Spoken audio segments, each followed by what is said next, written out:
So I hope everyone's having a good day, whether that be morning, evening, or afternoon.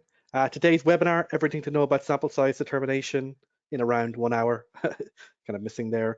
But basically what we're hoping to do today is to give you kind of a step-by-step introductory guide to sample size determination, and then cover some of the most common pitfalls that occur when trying to justify your sample size for a study or clinical trial. Some people will be joining over the next few minutes, but don't worry, the first part of this will be mostly focused on the introductory material, and then also just some stuff around the software.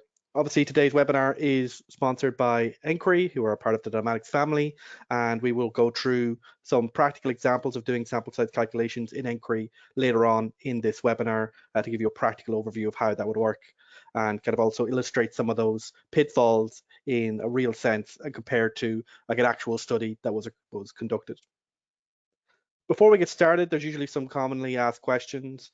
Firstly, is this webinar being recorded? Yes, and the recording will be available to you tomorrow alongside the slides. However, if you do want to view the slides and read along while I'm going through the webinar, the slides can't be downloaded from the handouts part of the tab. I believe that should be on the right-hand side of your webinar window. In addition, if you have any questions, we are really interested in having questions today. Obviously, as an introductory webinar, kind of one that gets right down to the basic levels of what sample size determination is and stuff, something we haven't done in a few years. We are really excited to answer any questions that you have on anything that we cover today or just general about sample size. And indeed, unlike our standard webinars where we usually reserve those questions till the end, I will actually be taking at the end of each section an opportunity to take any questions that have come in. If there are any technical issues, audio or visual, please use the questions section to do that as well. And obviously we will react if there's a lot of feedback coming back on that. So just to reiterate, this has been recorded and will be available tomorrow alongside the slides, though you can download the slides right now from the handouts tab. If you have any issues, please use the questions tab and ask any questions that you have, and also let us know about technical issues. Okay, perfect. All right, hopefully most people who are going to join have joined by this point, but as I said, today's webinar is everything to know about sample size determination in an hour or so, a step-by-step guide plus common pitfalls, sponsored by nQuery.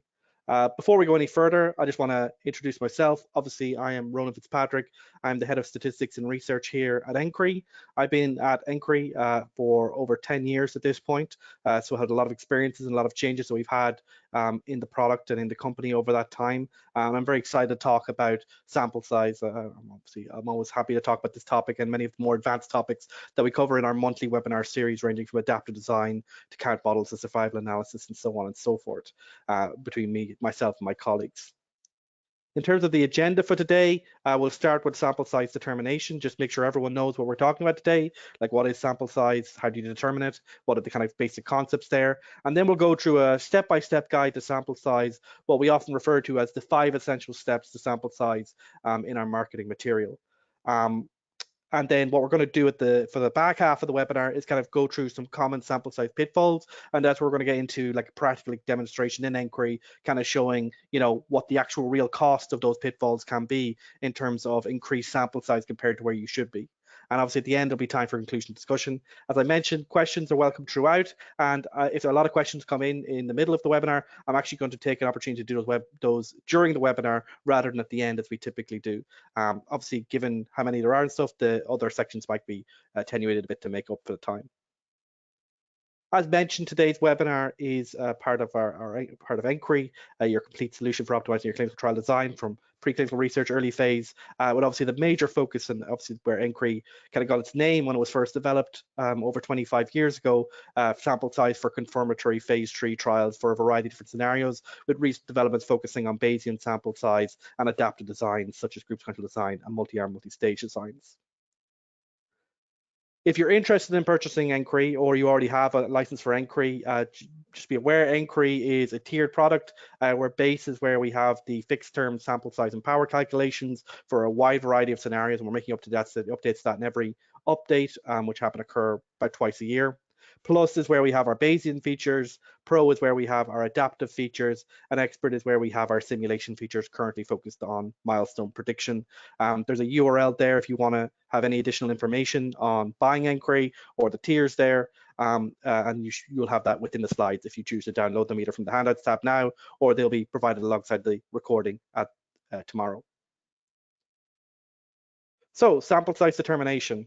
So this slide is a lot of text, but it's like a one-stop shop if you want to explain what sample size determination is. This is a reasonable approximation of how you would do that.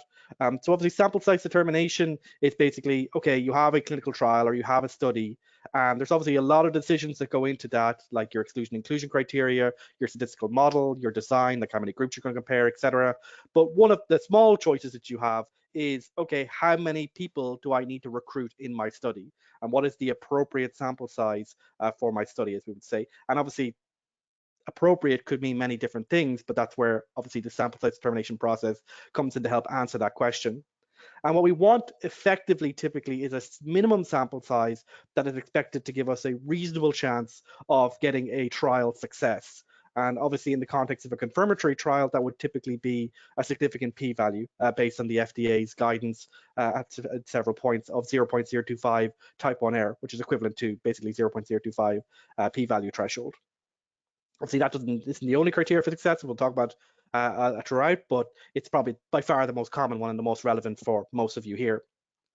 And effectively, when we're doing the sample size determination, we're using something like a formula or an exact method and or simulations to basically get an idea of our chance of succeeding in the trial based on some assumptions about what we think is actually going to happen in the trial. So obviously this is happening before the trial occurs. We don't know what's going to happen, of course. That's why we're doing the trial or study, but we can get some reasonable guesses of what we think could happen or what would be meaningful to happen within the study. And based on that, we can get a reasonable estimate for the size of the study we would need to have a reasonable chance of succeeding, of having statistically valid inferences. And so obviously, typically in most cases, that's based on statistical power, which we're going to talk about in the next slide. But there are other metrics such as the interval width for a confidence interval or prediction interval or Bayesian interval, sometimes called precision-based sample size. And there are other kind of more theoretical concepts like cost-based sample size or cost decision theoretic approaches, but power and to a lesser extent interval width are by far the two most common in practice in clinical trials and in studies that use sample size determination. So like, why is this something that we're doing? Well, effectively, we're trying to solve a Goldilocks problem. We don't want a study that's too small and we don't want a study that's too large. Why do we want a study that's not too small? Well, I think that's more obvious, right? We want in a study, if we're going to be using a statistical analysis, ensure that those inferences that our model or method is going to make are actually accurate.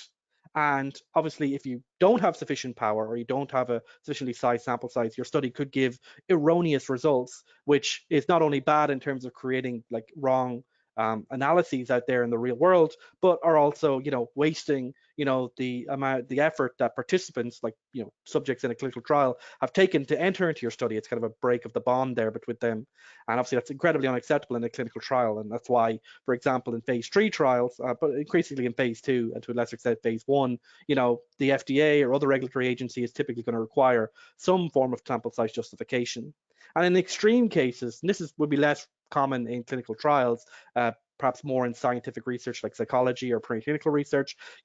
If you have a very small sample size, you have this problem of type S errors, as described by Andrew Gelman about a decade ago. And these magnitude errors, type M errors, or type S errors, sign errors, are basically where the magnitude of the effect that your study gets is completely different from the magnitude of the actual effect that exists in nature or in the real world, or the sign of the effect is the opposite of what your study indicates. And of course, there's a huge issue around publication bias and replicability, where obviously large effect sizes, obviously in a positive direction, are the ones that tend to, catch the eye, get you published. And the problem is that because of that selection bias, that kind of pollutes the scientific literature. And then when we go to replicate those results in a randomized controlled trial or a more like a high quality research, then you end up reversed, and it turns out that the actual effect is in the opposite direction or is magnitudes lesser than what you expected.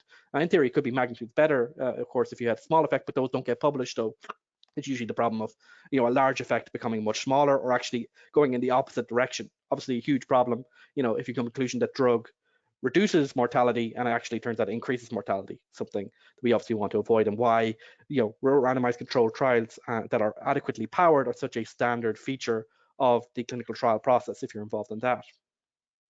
However, of course, we can't just say that just increase sample size to infinity then.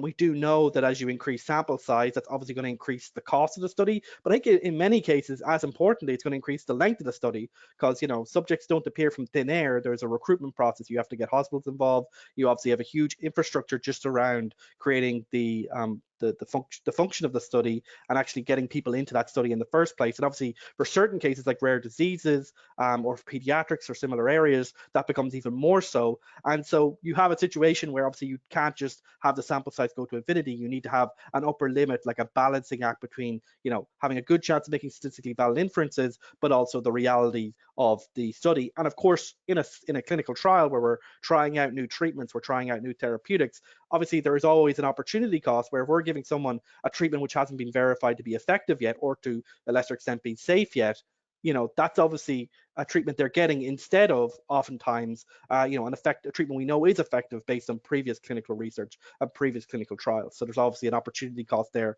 alongside any, unknown side effects. Obviously, phase 1 and phase 2 and the previous studies are designed to find as much of that problem a priori, but once you get to the RCT and you move from like studies of tens and hundreds to thousands, that's where these things, rare effects, can certainly become more obvious. And so, as I said, because of that, sample size justification or determination is a standard requirement in clinical trial design, especially if you're getting regulatory approval. You'll see if you go into a study protocol, for example, in New England Journal of Medicine, most papers there will tend to have the protocol in the supplementary material.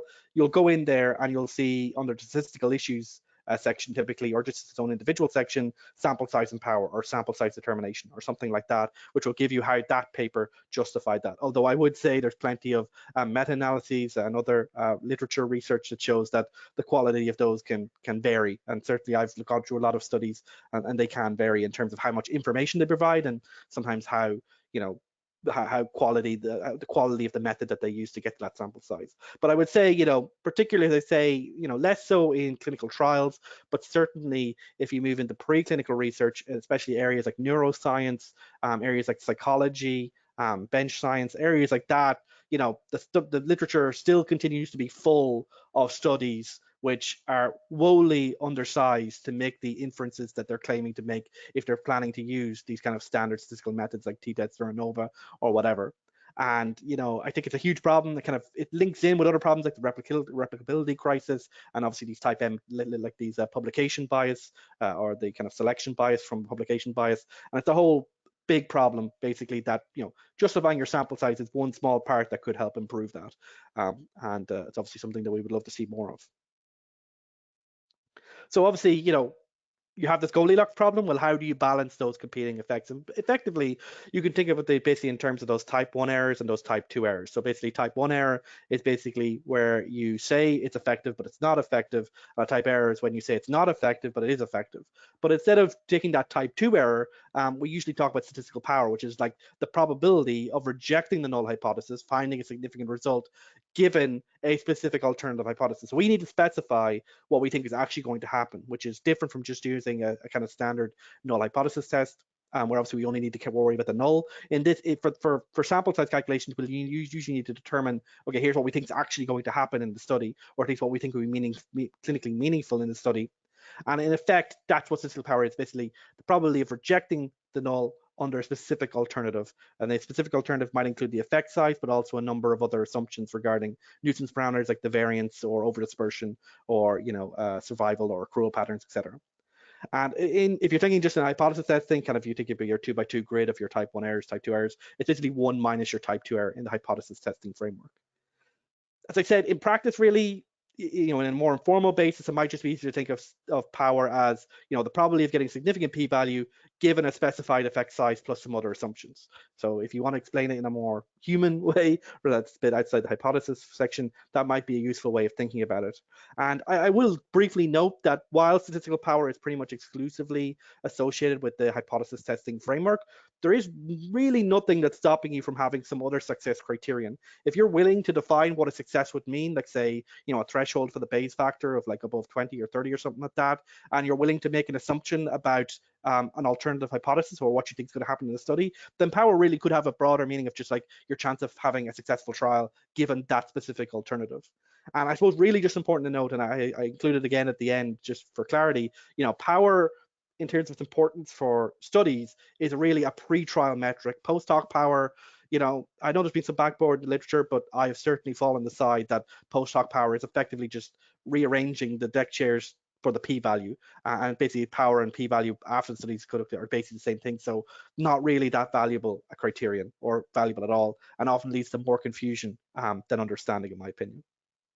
And so in a clinical trial, and obviously this is kind of maybe the benchmark that you want to compare your study to, statistical power will be expected to be either 90% or 80%. And basically what we're doing is we're increasing the sample size until we get to this desired statistical power. So obviously there's usually a monotonic relationship between sample size and power. As sample size goes up, power will go up. And so we just keep increasing n until we reach that threshold is effectively what we're doing in practice. I would say that, if you're going to power a trial, I would recommend doing 90%. So for example, in the context of clinical trials, there's what's known as the two trial rule, albeit I would note that the FDA issued guidance, I believe this year, talking about the cases where, replacing it to the two trial rule with a more, what's required to get approval based on a single study, especially in the case of like rare diseases and other kind of context, like need-driven context. But let's say you're doing the two trial rule, you need both trials to be successful to get approval for your drug. As I said, both be significant at 0.025 type 1 error rate. Effectively, if you have two 90% powered studies, if you assume they're independent, then the conjunctive power, which is the probability or the power for both trials succeeding, both being significant, is just equal to the product of the powers, basically 0.9 by 0.9, which is around 81%. So effectively, two 90% trials gives you around an 80% overall trial if you need both those trials to succeed. I'll talk more briefly about those kind of concepts at the end of the webinar. And I suppose just to kind of briefly illustrate, and this is probably going to be more useful if you want to review these slides yourself, I've given a very brief derivation of power for a one sample z-test there on the left-hand side. But I think, probably more intuitively and more importantly on the right-hand side, I've just given some ideas of like how you could increase the power. So obviously you could increase the alpha. Obviously, if you have a less conservative alpha, so if you increase the alpha threshold from 0.05 to 0.1, obviously, that means it's going to be much easier to reject the null hypothesis, which means on average, you will increase the power. In effect, you can see this line as effect, like the line here, which basically is the threshold at which you're finding for significance. You can see that that's shifted across, and that effectively means that, more of this is in the alternative hypothesis space, and basically this alpha space is basically more liberal. So you can always increase the alpha if you want to increase power. And just to be clear here, basically the blue line is our null hypothesis. The red line is our alternative hypothesis. So we've specified those both exactly. And this dotted line is the threshold at which we would find for significance if we're going in this direction. We're assuming a one-sided hypothesis here. And you can see here that the red, the area shaded in red is basically the power. So that's like how likely we are to reject the null based on this threshold. And alpha is obviously our chance of rejecting under the null, which obviously is what we don't want to happen. And so it's like basically, obviously this shared area is actually still within the power. So this is basically if you integrate over this, that would give you the power, or you could calculate more directly, of course, as you say here. You could also basically assume that the effect size was increased. That would basically shift this alternative hypothesis further in this direction, which means obviously more of it is to the right. And you can see therefore more of it is power. So you can see more of the alternative is now red and therefore more power. But in reality, increasing the alpha, that's probably not a decision that you have the freedom to make, especially in a clinical trial. That's going to be set at 0.025 most likely for a confirmatory trial. For the effect size, obviously, that's kind of cheating a little bit, right? You don't really get to increase the effect size. The effect size is what you're trying to find out. That's what comes from your estimator in the study. So that's why, in effect, sample size becomes the mechanism via which that's the free variable, the kind of degree of freedom we have over the study. We can increase the n as much as we want within reason, of course, given economic and other constraints. And that means that that's the free variable. Like we can't change what the variance is going to be in our population. We can't change what the effect size is going to be in our population, but we can increase the number of people we choose to study, and that effectively leads to the power being increased because basically more, because as we get a more precise estimate, more of this alternative hypothesis is towards the right of this threshold line, but also that means that this line is also shifted a bit because you have to shift over a little bit, like here, as it's like basically you're shifting this to the left as well, because to get to this 0.05, it's a smaller area effectively. So basically those two effects combine to increase the power. So hopefully that's a very brief introduction to power. Obviously, it's not designed to be anything new. I'm just going to briefly check the questions there. So there's a couple of questions here. One is, how do you determine sample size for surveys? I would say the most common mechanism for determining sample size for surveys, if you're talking about a relatively simple study, is that would usually be based on the precision of the estimate. So like usually like there's some kind of yes, no answer or something like that. You can basically model that as a binary variable, and then you just talk about, okay, how accurate or what kind of length of constant interval do we want for that particular estimate.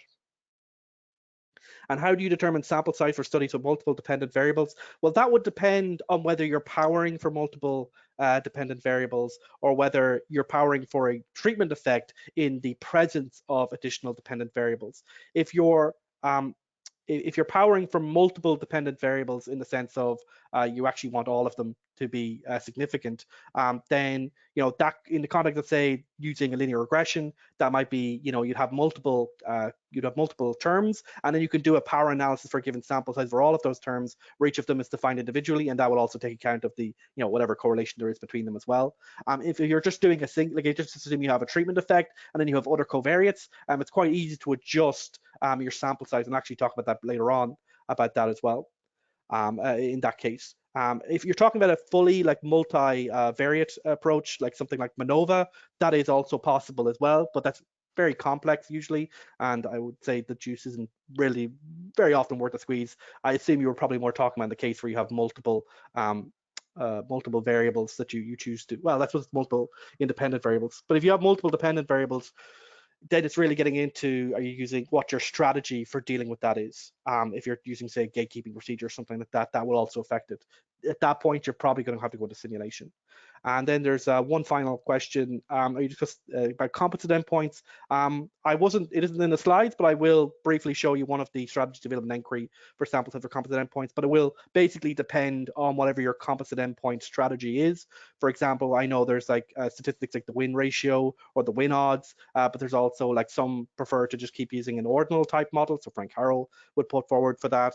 And then there's also gatekeeping type procedures that could perhaps be used instead of kind of creating a composite endpoint directly via composite statistic. But I will show you briefly what sample size would look like for the win ratio, which is the current method supported in nQuery. But it's such an active area of research. There's not a huge amount of clarity in terms of what we put into the software at the moment. And in terms of post-hoc power being equal to p-value, no, it's a simple translation, but it's not simply 1 minus p value. The reference that I include a reference in the end of the slides. I'll just quickly go down here to the end of the slides, which deals with this, which will give you the translation. So I've just kind of, just obviously, as I didn't mention earlier, there are references at the end of this slide, but they're basically in the pitfalls section. It'll be this. It's this Honig paper here. So you see the abuse of power, the pervasive fallacy of power calculations for data analysis. Despite the name, that's really referring to post-hoc power being a problem, and that gives you basically a translation of why post-hoc power is effectively equivalent to a p-value, but it's not just simply equal to 1 minus the p-value. Obviously, I don't have time to go through the derivation here today.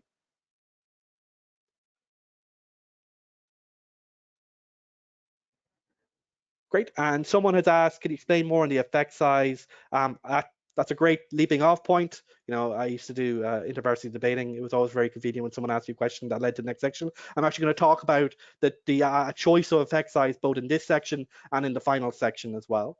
So that leads us nicely into part 2, step-by-step guide to sample size. And as I mentioned, for nQuery, there's like a website with this name, 5 Essential Steps for Sample Size, on our website, statsols.com, STATSOLS.com. Statsols is the company that develops nQuery. And these 5 essential steps are just a kind of framework via which you can understand, step by step, how do I get from an idea or a study to a sample size, and obviously one that is well justified. And effectively, and I'll talk about each of these in detail in a moment, the first step is to plan your study. And obviously, this is a single step, but really, I would say to a large extent, this is probably the most important step. Sample size is really, for me, an emergent property of your study design. like deciding what are your study questions, how do you choose the appropriate endpoints, like what study design is best to answer the questions that are of interest, how do you define your endpoints and your statistical methods, and of course, again, things like the estimate framework and lots of other stuff like that. But basically, in the ideal world, your sample size will be based on the exact decisions you've made about how to design that study. And of course, designing a study of any type could be a whole webinar by itself. So we're going to skip over some of that to a certain extent today, but I will cover some of it in brief on the next slide. But once we've chosen that, that will basically lead you to what I hope is the appropriate sample size determination method in a software like nQuery or other sample size determination software option. And basically, the second section is to specify your parameters, which would include your fixed values, like your significance level, but also nuisance parameters, which are things you're going to have to estimate, like the variance or over dispersion in like a Poisson or a quasi-Poisson model, or dispersion in negative binomial, or in kind of a bit tricky for survival, but maybe something like the hazard rates, etc. Then we need to choose our effect size, which could be based either on our clinical experience or our estimation of what we think the effect size is going to be, while also ensuring that we're picking an effect size that maps on to what we actually think is a reasonable measure of efficacy. And of course, there's the whole debate about average treatment effects, ATEs, and stuff like that I can get into. But as I said, we do webinars every month because these can be covered, all these different angles can be covered, but I'll cover that in brief today. Then obviously, you do all that and then you compute the sample size. So for a given power, we calculate the sample size, or based on some other metrics such as the width of a confidence interval, or alternatively, we can power based on we can find the power for a fixed sample size if we just have a fixed sample size we're trying to find. And finally, and probably the step that's most forgotten, the kind of the red-headed child of the process, is explore your uncertainty, which is using concepts like sensitivity analysis or assurance to explore, well, how much faith can you have in that sample size estimate? How much is that? How fragile is that to deviations from the assumptions that you made at all of the previous steps? So as I said, I'm going to go step by step here, kind of give you some detail on each. So planning your study, as I said, this could, people spend their entire lives researching this. So this is obviously a very relatively shallow framework for this. But effectively, when we're planning our study, we're giving careful consideration to the design decisions based on what we're trying to do in the study, what question we're trying to answer, and also the constraints that are in that study, whether those be formal constraints, statistical constraints, regulatory constraints, or just logistical constraints, and kind of all that feeds into, okay, what is the study going to look like? And obviously, in the case of like a phase 3 trial, you're usually going to use like a 2-armed randomized controlled trial. But if you're doing like earlier stage trials, you maybe have a 1-arm trial, or you might have multiple arms, and so on and so forth. Or you might have a dose finding study where obviously you have multiple doses, etc. But obviously, the main questions we have to go through is like, what are a research question? So, that could be based on trial phase. So for example, phase 1, we're usually trying to find the maximum tolerated dose for our drug. Like, what is the maximum that we can give for this drug without having an overly high proportion of people suffer an adverse event. Phase 2, we're trying to find a proof of concept, so find some efficacy signal. Is there any evidence that our drug works compared to the status quo? Or based to a standard value typically. They're usually 1-arm trials would be more common. And then phase 2B would be try to find the appropriate doses that we're going to bring forward to phase 3. And then phase 3 is where we're going to compare our study to either placebo or to a standard treatment. I'd say the norm these days is moving towards compared to standard treatment. And obviously, in that case, trying to evaluate and find sufficient evidence to go hopefully forward for regulatory approval for our therapeutic. Obviously, I could go through all of that in more detail, but that's just a general idea of the research question in a clinical trial context would depend on what phase you're in. And obviously, it has an effect on all these subsequent questions, like what's your study design? Are you going to be, what's your randomization scheme? So in a clinical trial for phase 3, you're almost certainly going to be using a randomized control trial. Like, it would be very rare to do otherwise, unless it's obviously a rare disease or a particular outcome, like pediatrics that you might not have to do. But the vast majority of phase 3 trials will be an RCT of some type, whether 2-armed or more.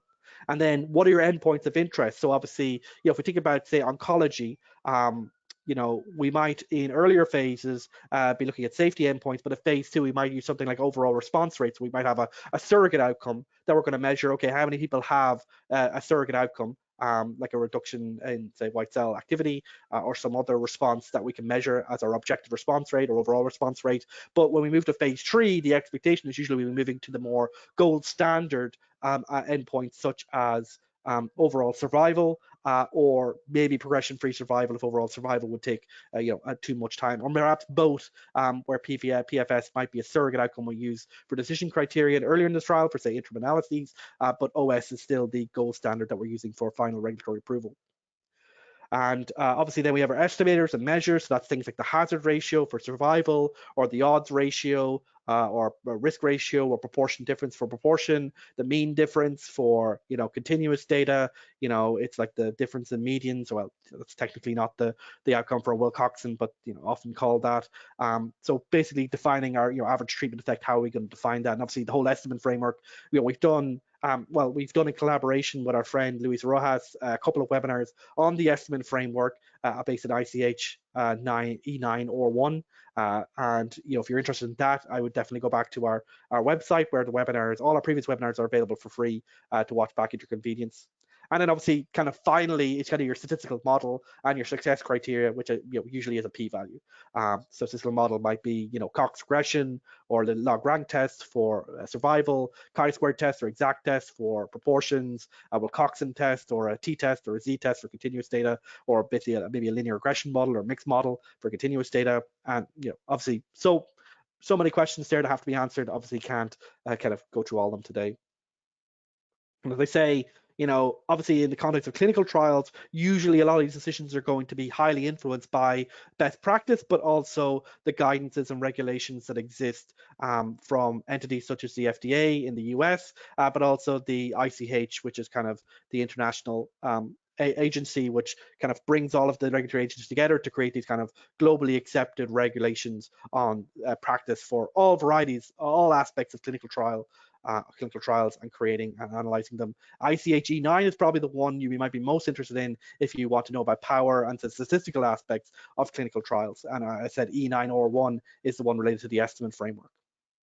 And as I kind of mentioned earlier, sample size determination ideally should logically follow from the design decisions. Basically, you should be making all those decisions, like answering to those questions, and the sample size should almost fall out of it. Like you should end up at the end, we're going to use a logistic model, list regression model, and we're going to have one key treatment effect, a binary effect within a logistic model, and a couple of covariates, and that will naturally lead you to where you need to go. And obviously here at nQuery, if you use nQuery and you want answers, like, okay, I have these questions, what's the best option nQuery? We're always happy to get that feedback and get those questions, and we're always happy to answer to the best of our ability. Obviously, in some cases, it might be better to go to a consulting company or CRO when those questions get quite complex, but we're happy to answer those questions to the best of our ability. But I would also say, an approximation oftentimes is fine. Like I would say, the uncertainty that we have at the next step, say specify parameters or choose effect size, the kind of guesswork you're doing there, like the kind of pre-trial estimations you're doing, the effect of those will often greatly outrank the kind of effect that you might get from using an approximation. So, for example, if you were doing powering for a test for 2 binary proportions, but you ended up actually using an exact test, but you used something that was more for the chi-squared test, it'll be slightly wrong. It will be off, and ideally you should use a method, and nQuery obviously is very comprehensive for the Fisher test exactly, or use for the Fisher exact test power based on that exactly, like for that specific test. But the chi-squared approximation will probably give you something that's quite close, and it's better than nothing. Obviously there's lots of people with different levels of resources at this webinar. My general feedback would be it's usually better than nothing. Like there's a bit of criticism of sample size, that there's what's often called sample size theater, where effectively people know they only have 100 subjects, but they kind of want to do sample size because a sponsor asked them to. But I would say a well-principled sample size calculation where you think about these, go through each of these steps and think about them, I think will still be better than nothing. It's kind of like what Churchill said about democracy, right? It's better the worst system except for all the others. So, okay, let's assume that we've kind of picked out the sample size formula or method that is appropriate for based on all those design decisions we have. What we're going to end up is now a kind of something like an nQuery, a sample size design table, or a series of inputs into a function if we're using OR or SAS, or like kind of inputs to a form if you're using some other software. And effectively, we need to provide some assumptions about what's happening in the study. Then there's basically two types of assumptions. There's the fixed assumptions and there's the nuisance assumptions or the nuisance parameters. And effective, I would note, as I mentioned here briefly, the more complicated you make your model, the more of these assumptions you're going to have to make. And so sometimes it might make more sense to, keep things relatively simple at this case. There's always lots of things that you can add additional assumptions around. Like for example, I'm going to talk about like what's the effect of covariates later on, but the more covariates you add in, the more assumptions you're going to have to make about the actual relative strength of those covariates in terms of their explanatory power for the actual outcome variable. So just be aware that there's often a tension between dealing with all the different things that could possibly happen and increased complexity and having to make more assumptions in your sample size calculation. It's often useful to kind of have a baseline case and then to kind of iterate off that if you're going to add complications like covariates or dropout and stuff like that. And that's what the sensitivity analysis step we'll talk about later on. But as I mentioned, for the fixed and nuisance type parameters, fixed basically means we know them before the trial starts. The most obvious one here is the significance level. We usually know what our significance level is going to be and at what level, if it's going to be 1 or 2 sided. That's fairly uncomplicated. If we had multiple tests we're picking between, like log rank versus Gihan Breslow or something, we're usually going to know that as well if we want to consider that to be a nuisance parameter, or that could be technically part of step 1. And then nuisance parameters, which are probably going to be most of the parameters, are the ones that we don't know before the trial starts. These are things that we're going to have to estimate. So for fixed parameters, check the regulations, check best practice.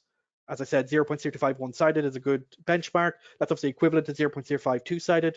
In most cases, that won't make a big difference in terms of power calculations. But just be aware, obviously, you're probably more used to 0.05, but technically, if you're dealing with the FDA, it's 0.025 one-sided.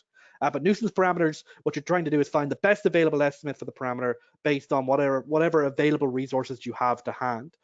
So obvious things you could use with prior studies. So you might search some databases or similar to get a reasonable estimate for the variance or for survival, the dropout rate or the hazard rates, or and then some of them might be based on kind of your constraints like the accrual period. So that may or not be a random variable. It will kind of depend on the accrual pattern as well. So that's a case for survival, for example, where you might want to look at previous studies or kind of just realism. Expert elicitation is one way, and that's actually really important if you want to create priors in the Bayesian context of clinical trials. So for example, there's like the shelf framework, elicitation framework from O'Hagan, who's involved in the assurance concept that I'll talk about in a later section. An appropriately sized pilot study is also a good way of doing it. As I said, appropriately sized because there are actually sample size calculations for pilot studies as well, which may be useful. Literature review, and obviously, sometimes you have to follow the science. I think one thing I would emphasize for this and for later stages is that this is a really good opportunity, a sample size calculation, not just to kind of go to a researcher. If you're a biostatistician, to just have the researcher throw something at you, or if you're a researcher, you're talking to a statistician. The sample size calculation is one area where it's very obvious what the effect of these assumptions is, and it's one area where getting that under pre-study understanding of what you think is going to happen. Obviously a biostatistician could think in terms of priors and like formal priors and stuff like that, whereas obviously a scientist may not be familiar with those concepts. This is a great chance to kind of bridge that gap and talk about it in obviously the context of what is a practical question, where most researchers, how big is my study going to be? That's an opportunity for education, in my opinion, and sample size can be a good way of doing that. And hopefully the last section will kind of show that as well. And just here on the right, you can see, two tables in nQuery for the 2 sample log rank test, and you can see that, 2 methods, the Friedman method and the Lakatos method, you could have a way different level of assumptions for a log rank test. And indeed, there's an even more complicated table, SD24 or SD3, and nQuery that has like piecewise survival patterns and piecewise accrual patterns. And so, you can get quite complicated quite fast, but just be aware, obviously, even for the same test, you could have various different levels of complexity in terms of your assumptions. So for choosing the effect size, I would just note, of course, remember your parameterization. Are you going to use the difference or ratio or odds ratio? That should really mix into the idea of the estimate framework and the estimator and stuff like that. But just note that, sometimes it'll make a difference, sometimes it won't. I'll talk about that in the pitfalls section. But there's basically 2 main ways to pick the effect size. There's what I call the MCID, or sometimes the MID, and there's the expected effect size. So the MCID is basically your minimum clinically important difference. And as I just said there, this concept is a really good opportunity to discuss what the effect size means with your collaborators, with the scientists, with the clinicians, with the patients, and to get an idea of like what would be the minimum effect that we would see in this trial that we would consider to be, clinically meaningful, that would actually make a difference to the lives of our patients. Like that's what this is, an opportunity to do so. And if we can get that knowledge, we can either use that directly in our sample size calculation, or we can at least use that as the lower bound for what effect sizes we should consider. Because obviously, powering a study for an effect size lower than the MCID or the MID doesn't make any sense, right? Like, why would we power our study to find an effect size that isn't going to improve the lives of real patients? So it's really important as a lower threshold, or as the direct kind of lower bound what you're going to put in your sample size calculation, perhaps during a sensitivity analysis, or if you have sufficient resources, just put that as your effect size for the sample size calculation overall. And I think, there's lots of people like Stephen Julius, who's wrote a very good book on sample size, people like Professor Stephen Sen, who would very strongly suggest that the MCID should be the default option for sample size calculations. But of course, because that's kind of the lower bound, like a lower effect size requires a higher power, like a higher sample size to have the same power. So obviously, in the context of real studies, people will often defer to something that's closer to an expected outcome or an expected effect size. And of course, that's an estimate of what you think is going to actually happen in the trial. And obviously, in that case, you're basically talking about many of the same rules that we're talking about here, using prior studies, using elicitation, using pilot studies, using literature review to get an idea of what you think is actually going to happen in the study. Like the rules for that are basically the same. And I would say there's a really good guidance, Delta 2 guidance, which basically goes through this topic in incredible detail in the context, both generally for studies, but specifically for sample size determination. Obviously, I don't have time to cover that, like the breadth of what they do here, but I think they give a really nuanced breakdown of the trade-offs between the MCID or the MID, the minimum clinically important difference, and expected, and how they're used in different contexts. But I would say, like, even if you're not planning to use the MCID directly in your sample size calculations, it can be useful to at least allow you to get rid of a range of effect sizes that won't be clinically relevant and prevent, research waste from creating studies that aren't able to answer the questions that matter. And then it's computed the sample size. It's kind of a little bit of an anticlimax, right? Like you just get here and now you get your sample size. Effectively, if you've done all the previous sections, you enter your power and it's going to tell you what the sample size is going to be. So over here it's around 269 for 82.5% power. But of course, as I mentioned, if you have a fixed sample size, you only have 100 subjects, you can calculate the power based on the assumptions you made in the previous thing. And indeed, if for a fixed sample size and power, you can find the minimum effect size that you could find for your study. And that can be useful, as I talked in the pitfalls section, for kind of communication and understanding. And of course, you may want to investigate the effect of issues like dropout and treatment switching. I'll talk about dropout at the end in terms of the calculations available for that. And as I said, the final step, the one that often maybe skipped over, is you should explore the uncertainty in your sample size calculations. As we've kind of been saying again, these are based on estimates. This is happening before the study occurs. You don't know what's going to happen in the study because that's why you're doing the study, to find out what's going to happen. So you're making estimates based on this prior information, pilot studies, prior studies, expert elicitation, databases, etc. So there is inherently an uncertainty in your estimate, and so it would make sense to investigate how sensitive your sample size estimation, your sample size that you picked at this step is to those assumptions. And effectively, what you want to do is just evaluate how sensitive we are. Sometimes changing a variable from here to here will have basically no effect. Sometimes it will have a massive effect on the power here. And you can see here, from direct from the source ICHE 9, it's important to investigate the sensitivity of your sample size estimate to a variety of deviations from your assumptions. And that might also be adding in covariates, or that might be trying out a different, sample size method, like using a simulation versus formula, and so on and so forth. But basically, the two main approaches here are sensitivity analysis and assurance. So sensitivity analysis basically recalculate your sample size or your power under a variety of different specific parameter values. So basically, just imagine a table, let's say the variance, and you change the variance from 1 to 1.5 to 2 to 2.5 to 3, etc. And you see what effect that would have on your sample size, or if you have chosen your sample size, how much that would affect your power in that case, and is that an acceptable trade-off? Like, we have 70% power if the variance was like twice what we initially expected. Is that an acceptable outcome for us in terms of our belief about the trial? And obviously, the biggest problem here is that obviously you can create a very large table for sensitivity analysis, but you are limited to the specific cases that you've chosen there. And this is like we've done specific webinars about assurance. So if you want to know more about that specifically, you'll have to go there. But effectively, assurance or probability success calculations are where we take power and we average that over a formal prior, say done by elicitation.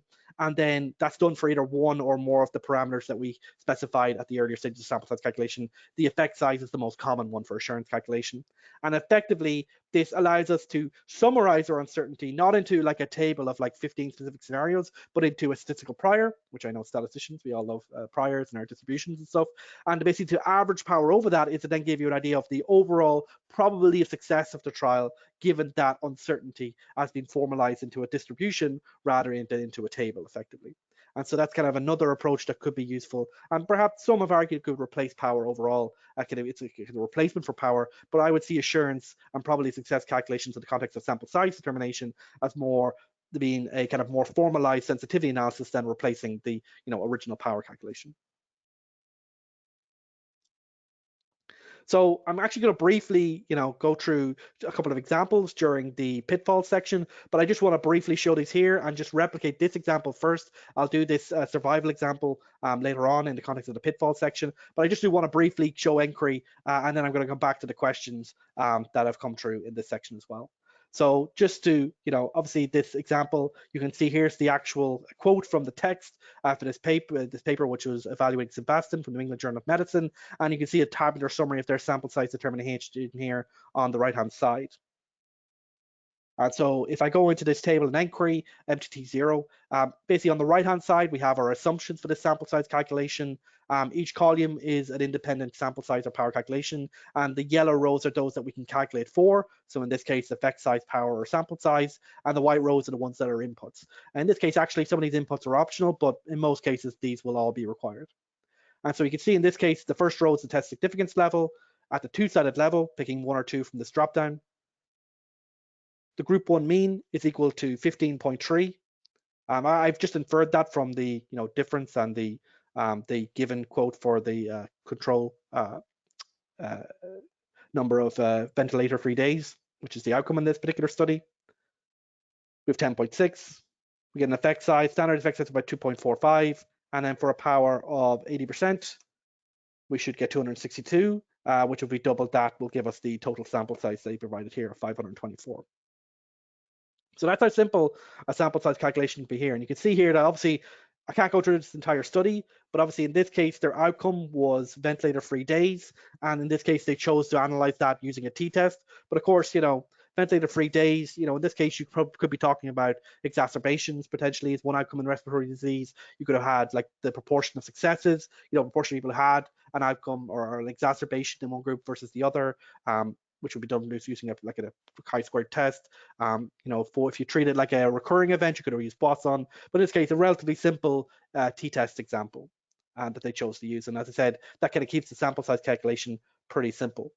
And what I'm going to do in the next section is basically take this example and rip it apart effectively in lots of different ways that someone could have made a mistake here. This is actually a solid sample size calculation, but I could show you all the ways it could be disimproved or improved by the decisions you made at all of those steps that I talked about previously. And as I said, this log rank test will just be for a couple of other pitfalls that aren't relevant for that example, but I'll go through those as we get to them. So I'm just going to take an opportunity to look at the questions here again. How do you allow for uncertainty in effect size? I hope I answered that question in the explore your uncertainty section. You would either usually use a sensitivity analysis where you would pick, say, 5 or 10 different effect size scenarios, and you would see what effect that would have on the sample size, or potentially if you've picked your sample size, how much that would affect the power. Or as I said, there's this assurance or probability success calculations, which we've covered in previous webinars. You want to know more about that, which is kind of a formalized approach to that, where you would have a prior for your effect size, and you would average the power over that effectively, and that would give you kind of a singular kind of adjusted power that gives you the true probability success, or at least that's how it's usually framed in that context. So I don't think there's any other questions. I think the other ones I previously answered. Okay, so sample size pitfalls. So my hope here is to kind of go through those, go back to nQuery a lot in this section, but effectively sample size determination, I don't think it's difficult, but it is easy to make mistakes because of course we're living in the pre-trial world. We don't know what's going to happen, so it's easy to make mistakes here. But I would say generally, a reasonable sample size determination is oftentimes going to be way better than no sample size determination at all. And obviously those assumptions about your model, like the kind of those step one assumptions, I would just note, are probably the most important ones in my opinion. They're as important, if not more so, than like picking the right estimate for the variance or picking the right effect size. So I just want to emphasize that at this point. Like sample size determination is going to require guesswork. We don't know what's going to happen in the trial. It's a bit like, in a Bayesian analysis, we have a prior and we update the prior using likelihood. That's, to some extent, our sample size, it's not a prior because it's basically going to disappear from the ether once our actual study starts and the reality hits and the actual results start coming. But it's just useful to provide, as I said, some way to kind of hit that Goldilocks spot where where our study's going to have a reasonable chance of succeeding, but without being uneconomical or without exposing people to a treatment that hasn't been verified to be effective yet. And I said sample size, principal sample size determination is better than no sample size. Principal being an important word there, as I'll talk about in a moment. And I will just basically break down these pitfalls into three main sections: your study pitfalls, your model pitfalls, and your assumption pitfalls. But as I said here, design. This first section, the study pitfalls, I would say are often the most important. So what are these study pitfalls? And obviously, this is only a selection of options. There's obviously many, many ways to get things wrong in this world. But basically, the first one I would say, and probably I would say one of the most important ones, is simplifying your data unnecessarily. What often happens in studies is that you have a continuous outcome or recurring event outcome or a complex outcome, and you basically simplify that down. And I would argue that some people have argued like composite endpoints do that as well. But effectively, what I would say is that the most common version of this is dichotomania, as discussed by Sen in the 2005 paper, which is in the references at the end. Or one example of which is responder analysis. So if you see responder analysis or just taking a continuous outcome and turning it into binary, I would say it's a bad idea. And making a time to event outcome and turning it binary, also a bad idea. Taking ordinal data and treating it as continuous or unordered, also a bad idea. And one thing that sample size justification can do is to show you in real terms what the cost of that decision is. So what I'm actually going to do now is very briefly show that for that example here. So imagine this is our actual study. In this case, they actually took the continuous data and they analyzed it continually.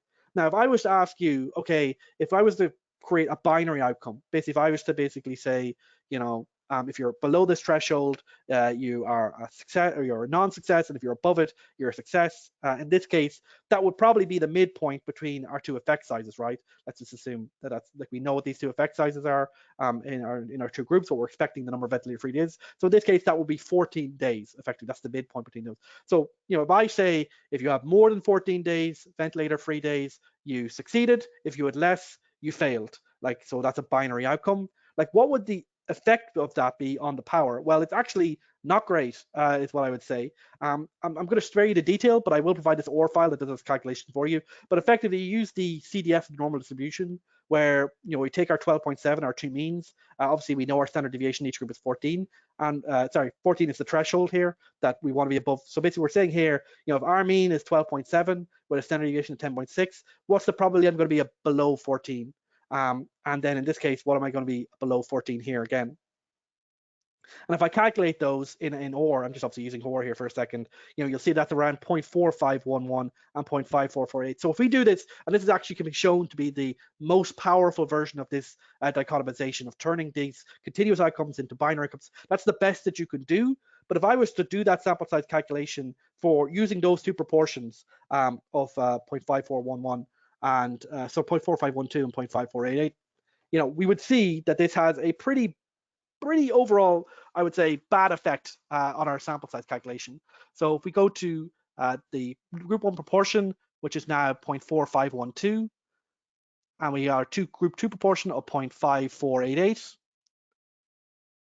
and we then enter our power of 80%, the sample size per group is now 41%. So that's like a 56% increase approximately versus the t-test. So by choosing to create a responder analysis, quote unquote, you've basically increased your sample size requirement by nearly 50%. And that's for the best case scenario. If you'd chosen a different threshold, and obviously in a real world study, you wouldn't know that these are the true means and the true threshold and stuff. that's the best case scenario, is like a 56% increase. So if you want to explain to someone why they shouldn't dichotomize their data, why they should use the actual continuous outcome rather than a responder analysis, I would say that's a pretty good way to do so. That's a lot of extra subjects, that's a lot of extra costs that you would hopefully be able to avoid by doing this properly.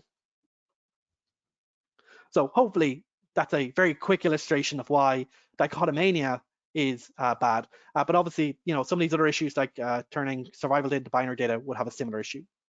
For in terms of ignoring real world trial constraints, in a real trial, oftentimes the sample size, we know we only have 100 subjects or 200 subjects. Ignoring this and basically just kind of changing the effect size or the variance until it kind of looks like we did a sample size properly, I would just say don't do that. It doesn't help you. It doesn't help your research. It doesn't help the statistician certainly you're going to be working with. The sample size theater. This is a concept that Darren Daly, who's here from Cork, talks a lot about. It's unbeneficial for everyone involved. What I would say, if you have a maximum sample size, just say that. And what you can actually do then is that you can calculate, say, the effect size. So, if I go back to this t-test table example, and I was to, replicate this in many ways, like the same p-value. Let's say the variance we know is 10.6, we can't change that, and then we have a power of 80%. But let's say the sample size per group is 100, we can calculate that. Okay, the minimum effect size we can find here is around 0.4 on the standardized scale, or about a difference of means of 4.22. So if we think that the effect size is, sorry, the difference is going to be less than 4.22 in this case, it's going to be like 3 or like 2.6 here, maybe this study isn't worth doing. Maybe we should reconsider the study. Maybe we should consider some of the things like covariates and stuff we'll talk about later on. But that's probably the discussion that you really need to have. There are like very complicated, well, relatively complex, like cost-based sample size approaches, but I would say that by far is probably the best thing to do. And then I would say in some cases it's important to know what your true sample size is. So sometimes the number of subjects may not actually be what's driving the power in your study. And so it's important in those cases to understand what's happening. So if you have a certain type of randomization scheme, like cluster randomization, where you're randomizing hospitals instead of subjects, that can have a pretty substantial effect on your sample size calculation. And in some cases, like survival analysis or in count models, it's really the number of events that's driving the power, not the sample size. So if I go to that log rank test example, which I'm not going to have time to show in detail, unfortunately, due to time constraints. But if I was to go into this table ST1 and just enter the hazard ratio and the power, and these are the ones that it can calculate the events for you. It doesn't need to know what the accrual length is or what the hazard rates are. All that information, which I'll talk about later on briefly, is really only there to provide additional context to get you how many people do I need to reach this event. But the power is related to the number of events, not the sample size. And a similar thing can be made for the cluster randomization case, where it's really the number of clusters that you really want to worry about, not the sample size within each cluster. And I won't have time to go over that in detail today, but I will do the example and send it on in the save files if you want to know more. Obviously, happy to answer questions out further on. Unfortunately, we're running a little bit low on time, so I'm going to have to go through these a bit faster. But in terms of selecting the inappropriate estimator for the model, researchers will often assume to a default model or estimator. And I would say most of the time this is fine, but I would say just keep an eye out for non-normal data like binary data, especially in the context of non-inferiority or equivalent studies. So in this case, just to show this very briefly, if I was to take a fairly simple example here of a binary data, let's just use the normal approximation to keep things fast. If I was to do the power calculation here with 0.5 and 0.6, these are just nonsense values, don't worry about that, and do the power calculation here for an inequality hypothesis, pretty easy, 538. If I was to do this in PTT 37, which is now using the risk ratio, so the ratio proportion instead of the difference, things end up looking pretty much exactly the same. The only difference here is obviously that this is now the risk instead of the difference. It's 0.833 instead of 0.1. And if I do the power calculation, these are the same. But if I was to repeat this trick with a non-inferiority test, in this case, say using the Farrington-Manning approach, which obviously is by far probably the most commonly used in the context of these studies, let's just keep everything else the same. So 0.05, non-inferiority margin here of 0.1. So obviously we can take that from what we've seen here previously. We got that for free here. And we were to enter, 0 for actual, obviously non-inferiority, we usually expect that the difference will be around 0. And then we have 0.6 for our proportion. and we do our sample size calculation again, let's say our 90%. Sorry, we'll keep to the normal approximation to keep things quick. 410, 409. I now go and do this. So everything here is exactly the same. I'm going to use the Farrington-Manning test again. I'm going to use the normal approximation. So these are exactly the same. The non-inferiority margin is there 0.833. I discussed why that's there previously. You can see that's obviously taken from here. And if I now do the same sample size calculation, the actual ratio of 1, which is equivalent to a difference of 0.6 proportion, a sample size ratio of 1 and a 90, 349. So you can see that's quite different, right, for the ratio versus difference. So just keep an eye on that as something to be worried about. Not converting to the correct parameter scale. If you have time-dependent units, make sure they're on the right scale. I don't have time to go over today, but if you look at this justification here, you'll note that the accrual period and minimum follow period are given in weeks, 74 and 39, but those need to be converted into months. You need to divide these to get the correct answer. So to replicate this example, for example, if I go to the log rank test, to get the correct sample size, I'm going to have to enter 18.5 here and 28.25. So that's 74 divided by 4, and then 74 plus 39 divided by 4 to get these two answers. And then in this case, they give the median survival, but nQuery requires the exponential parameters. In this case, there's a convenient side table here, but make sure if, this is a month now, so this is fine. So this is 9 months and 6 months. But let's say these were originally weeks, then we could, we could divide by 4 to get back to the weeks, as it were, in that case as well. And you'll see you get 176, which is equivalent to 352 that we have here there as well. We're really running over time, so I apologize to anyone who needs to leave, but we will go through these quickly again. In terms of misunderstanding the potential value of additional data, this is just a note that for power calculations, if you do want to increase your power, one strategy would be to include prognostic covariates. So additional information like, say, age or baseline, which you believe would have some predictive capability for the outcome of interest. How can you use that? Effectively, you could use a model like Ankova or a regression model, and that will actually increase your power. And that's one case where sensitivity analysis will be quite useful. So if I go to this table here, the test for two means in multi-center randomization design. There's this is basically the exact same table as our t-test example originally. So we have 2.6 for our mean difference, 10.6 for our standard deviation. We ignore the per group means, they don't matter for that calculation. And then we have this ICC or intracrust correlation. That's just basically how self-similar are subjects within a center, like how much are people with subjects within the same hospital or same school, how much are they self-similar to each other compared to the wider population. And that's obviously kind of similar to how you would calculate a correlation overall. There's obviously various formulas for that. But if we set that to 0, and then we enter a sample size of 262, so remember that's the sample size that we had previously.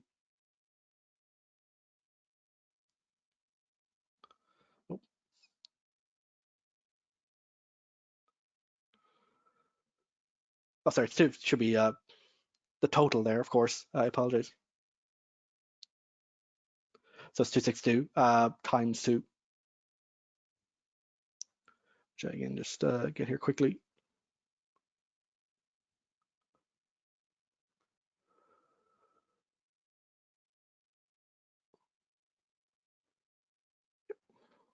So obviously we need 262 times 2, so we just go to Windows Calculator. I should know this off the top of my head, apologies. But obviously the total sample size is equal to the sample size per group multiplied by 2, so 524 as per the original study. So if we put that to 524, you'll see we get 80% power. Apologies for that. But obviously if we increase this self-similarity and effectively just think that there's a regression model and you have this covariate called center, which basically is just measuring, like what center someone is in. If that center has good explanatory power, if it explains some of the overall variability in your study, if I was to say, let's say 10% approximately of the overall variance, well, 0. It's really the square of this, but like if I was at the intercept correlation to 0.1, you can see that the power actually increased to 84.1. But if I was to reverse this and do the sample size calculation for 80%, you could see that that would reduce the sample size requirement to 470. So this is basically just a simple example of where adding a covariate, and really this is like, this doesn't have to be the center effect. This could be any covariate typically, like it could be baseline, it could be anything else. So there are tables like in COVID that deal with baseline specifically. But basically any covariate that you have, you can measure the intra-center correlation, you can measure the strength of its relationship with the outcome. You can basically see how much that will reduce the sample size compared to the standard t-test example. And that's a good case where a sensitivity analysis may be useful, or if you're constrained by the real world study constraints, it might be a good way to increase your power or maybe find those extra bit of power that you can't justify your study. Finally, in terms of assumptions, the effect size choice, I've kind of really talked about this already, but basically I would say that, you need to, I would say, know what the MCID is. Basically, understand that, because even if you're not going to use it, it's a really good tool to understand what effect sizes matter when you're picking out your estimates. And I would also say that standardized effect sizes, as discussed by Cohen, minimal, like they have value, but they're kind of small, medium, large effects. It's useful for comparing across studies, I would say, to some extent, but you lose the kind of scientific understanding. Like by choosing one of those, you're choosing not to understand, like, what's the actual estimator and effect size of my study? What's the variance mean in my study? And I said that's an opportunity that you're losing to talk about the realities of the study with your other collaborators. But I would say also that, something like a promising zone or unblinded sample size re-estimation study can be a useful way to think about, picking an optimistic effect size, but still having the optionality to increase your sample size if the effect size turns out to be smaller or closer to the MCID. I don't have time to cover that today, but we do have covered that in several webinars previously. I'm happy to share those as required. In terms of misestimating nuisance parameters, obviously, there's some level of uncertainty in these. So you should ideally have, well-justified one, use expert elicitation, use a pilot study, but size it properly. So my colleague, Paul, talked about how to get sample size for a pilot study here, but effectively, there are two tools in nQuery. There's the blinded sample size re-estimation tool, and there's the pilot study tool, pilot study sample size tools. So MC24 and MC49 that we've useful here. And so, for example, I always use the blinded sample size re-estimation. This is what we call an internal pilot, where effectively the pilot study will actually be part of the overall data that we'll give at the end of the analysis. So if I was to replicate our previous example, 15.3, 12.7, and 10.6, this tool basically is just a convenient tool that allows you to calculate what the initial sample size is. So that's obviously the same as our original example, obviously just with the total sample size instead of sample size per group. But you could then simulate, let's say for a pilot study, an internal pilot of 200 subjects. So we're going to take the first 200 subjects, and then without unblinding the data, we're going to keep the blind. We're going to take those 200 subjects, and we're going to get a better estimate of the standard deviation of the variance. And what I've actually done here, and I'll provide all these save files we provided alongside these other files with you alongside the recording. I've actually simulated here 200 data here with a variance of around, I believe, 15, if I recall correctly. And if I was to just input that simulated data here, obviously you'd have real data from the internal pilot. You can see you have internal pilot standard deviation of 12.5. So obviously that's about 2 higher than 10.6. So the variance, the standard deviation has gone up by 2 units. And we can see here that this tool then just recalculates what the total sample size would have been if we had known that was going to be our initial estimate of around 12.5. And if we just scroll down here, we can see it would have been around 732, but that basically means 500 additional subjects plus the original 200. We can combine those together, and the blinded adaptive designs are generally well understood and are a very easy way that you can improve your study. And then in terms of not accounting for dropout, just I suppose some formulas, like in the case of survival analysis, you will have official dropout rows, like say this common exponential dropout rate here. Though note that this is an exponential dropout rate, so like a hazard rate, not a proportion, though there are some tables of proportion. But I would say that just remember that the formula for doing a dropout calculation is not multiply by 1 plus your proportion of dropout, it's divide by 1 minus your proportion of dropout. So for example, if you have 10% dropout, take your unadjusted sample size and divide that by 0.9, don't multiply it by 1.1. So if we actually go back to our original example, there's a sample size dropout calculation given here. And effectively, in this case, they were assuming a 3% dropout. You can see here that to get to 540, you take 524 and you divide it by 0.97. So 1 minus 0.03, because obviously that's the proportion scale dropout. It's not, if we took 524 and we multiplied that by 1.1, we wouldn't get that. Like 524 multiplied by 1.1, oh, sorry, 1.03 would be the accurate comparator here. We get 539. So not a huge difference in this case, but as that dropout increases, that's going to become more obvious. So if I say, if we had, say, like a 20% dropout, so that's 524 divided by 0.8, that's going to say it's 655. But if I take 524 and multiply that by 1.2,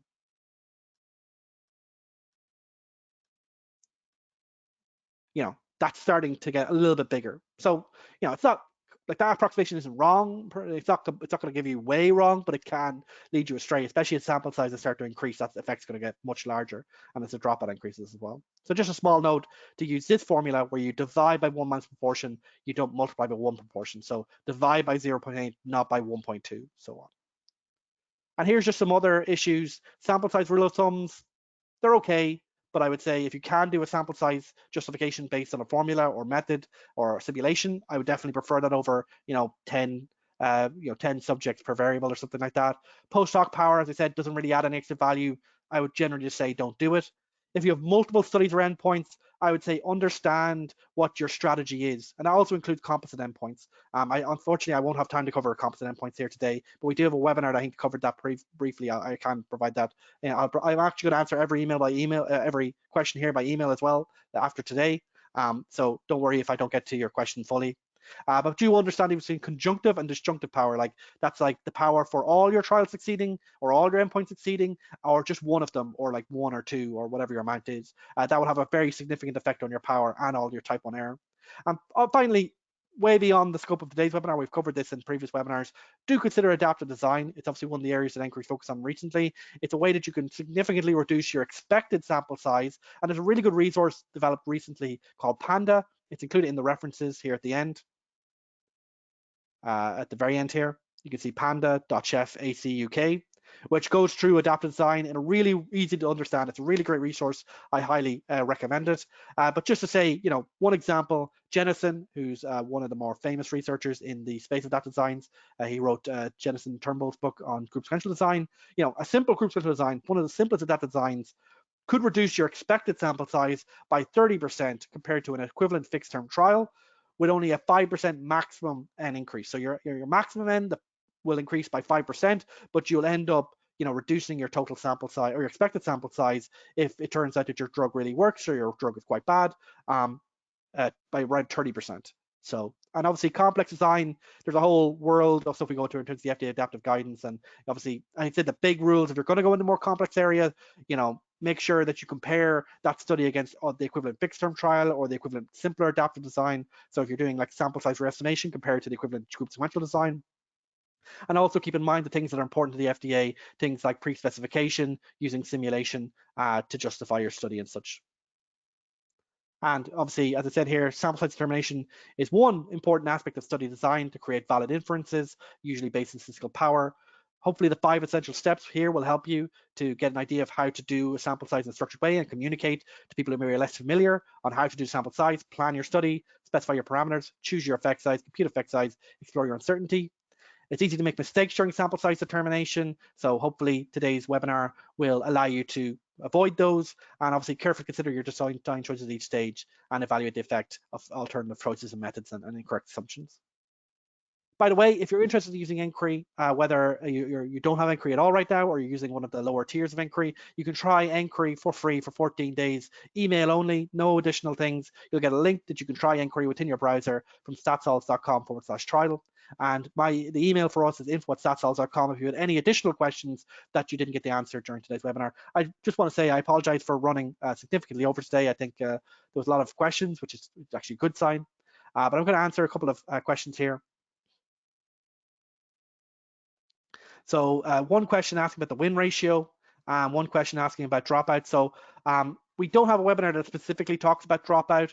I would say that for most studies, like basically they don't really go beyond this. As I kind of said earlier, if you start creating a really complex dropout process, that's now a whole set of additional sample size assumptions you're going to have to make. So I would say like 99% of studies when they have dropout are just taking n, like the initial n that they calculate, and just dividing that by 1 minus the proportion dropout or the proportion lost to follow-up.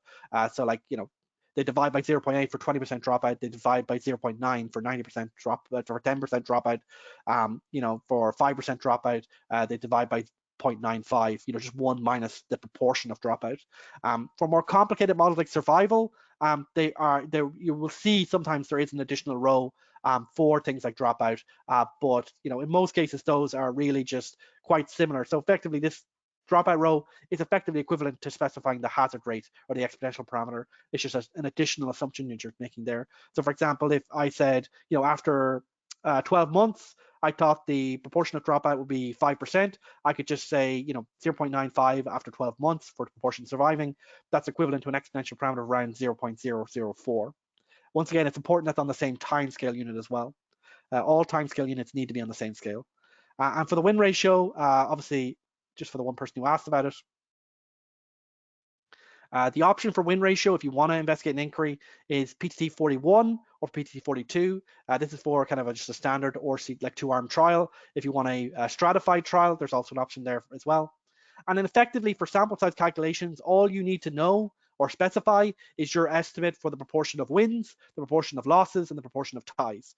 So obviously that wins, losses, and ties is talking about the hierarchical structure of the win ratio statistic, where effectively you have, there's maybe survival, and then there's, adverse event, and maybe then there's some kind of surrogate endpoint. And it's like, okay, if you win on the overall survival, you're obviously win, quote unquote, like you survived or you didn't survive, and then obviously you then go down to the next one. So I'm assuming you have some concept of the win ratio overall, but basically for sample size purposes, you just need to specify those estimates of the number of wins, losses, and ties. I think it's a small technical point that's like for all pairwise comparisons effectively. But obviously you can find out more by going to this table and this help card here. If you click this home button, it'll give you a lot more detail on the specifics here. Okay, so once again, I want to apologize for overrunning a bit. I just want to say thank you so much for coming to today's webinar. We obviously covered a lot today. I hope there was some useful information there. As I said, the recording of this webinar alongside the slides we sent to you tomorrow, alongside hopefully all the save files of the examples I used today. And obviously, if there's anything that you feel that I could cover in more detail, that's really good information for us deciding what we're going to cover in future webinars. And in addition, I'll be happy to answer that on a one-to-one basis if you email info@statsalls.com. Those will all get to me eventually, and I'll be happy to answer those. All right. So yeah, apologies once again for overrunning. I hope the additional information was worthwhile. So I'm going to let you guys go. I want to thank you so much for coming today, and I hope you have a great day, and goodbye.